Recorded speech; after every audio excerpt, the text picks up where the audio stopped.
5 minutes. Thank you again, Mr. Chairman. Mr. Chairman, I've got two reports here, two white papers, one by Dr. Christie and Dr. Bajura on this subject. Not ask unanimous consent they be entered into the record. Mr. Chairman. Yes, these reports be entered into the record. Oh, without objection, yes. Thank you. Also, one of the issues that I've come here as an engineer, and I want to make sure we avoid Washington speak, and it happens a lot. It happened in the earlier panel where we were just trying to get a direct answer about whether or not, under the new source performance standard, was going to increase the cost of the production of coal-fired generated electricity.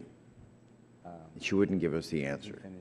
So my question, the two of you that are engineers on the panel,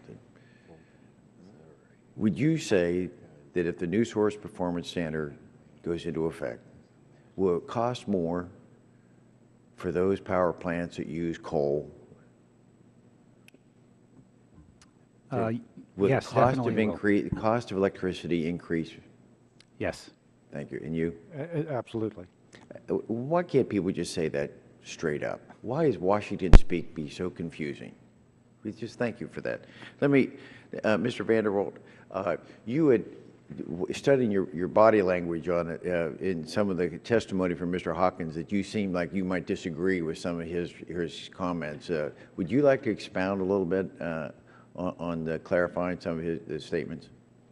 I think my comments covered my position pretty well. Again, I'm very concerned whether there is any legal authority for the EPA to do what they're doing, both in the existing source category, but also even in the way that they are promoting the new source requirements.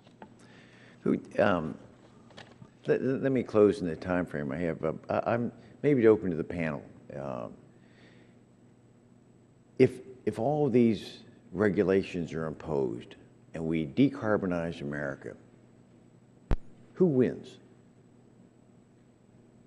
Because the carbon is still going to be generated around the world.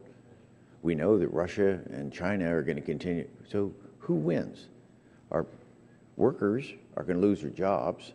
Our manufacturing is going to lose its edge because the cost of electricity is going to go up. So who wins? Mr. Hawkins, can you tell me who wins? The American people will win. But if they don't have a job, they win? I'll explain why I believe that. Make sure, please, so enough that I can hear I'll from do the it quickly. other people on the panel. The United States has an incredibly successful model with the Clean Air Act, and we have, this is not just theory, we have proven that when the United States steps out and demonstrates to the rest of the world that it is possible to use American ingenuity to deploy technology to clean up our big pollution sources, protect public health, and improve the economy at the same time. Other countries get it, and they follow, and it helps everyone. And when you think about the fact that the United States has put more carbon pollution into the air cumulatively compared to any other country, it's our turn to lead, and we will be able to innovate and move the rest of the world with us. You really, okay, I'm just curious. Mr. Campbell, how about you? Who wins? Well, let me say, long term, I think everyone could win.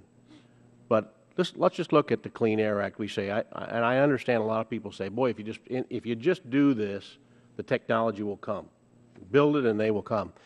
Look, the Clean Air Act came, and Congressman Waxman said this morning in 1974. That's correct. And it was 40 years, and we had somewhat of a proven technology. Now we don't have that, and they're trying to shrink that time down on everybody, and we're just going to do it. And I don't think that can happen. And I think we'll be a loser.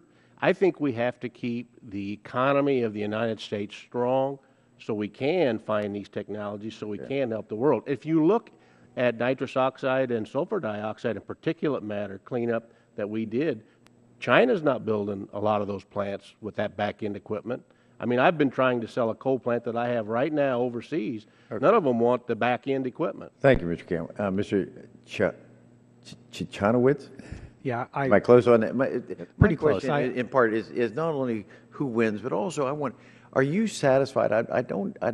Again, your body language, you seem to be concerned whether or not we've actually demonstrated enough process that we're ready to implement. You know that Ernie Moniz came out last week and said it's ready. We're ready to implement carbon capture. And I got the sense you don't agree with that. No, certainly I don't. And we've had some comments all morning about how if the power industry would just get to work on things, the problems would go away. Certainly, you can deploy many advanced technologies. It just takes time. All these have risk, and you can go back to selective catalytic reduction in scrubbers. Yes, they're successful now, but everybody keeps forgetting that took a while. It took decades to sort out the problems. And I think, in my testimony, I was clear, maybe we'll have an answer in 2020. We don't know yet. But it just takes time to do the work and understand the risks and come up with possible solutions. Thank you very much. My time's expired. Gentleman's time's expired, and well, that concludes today's hearing.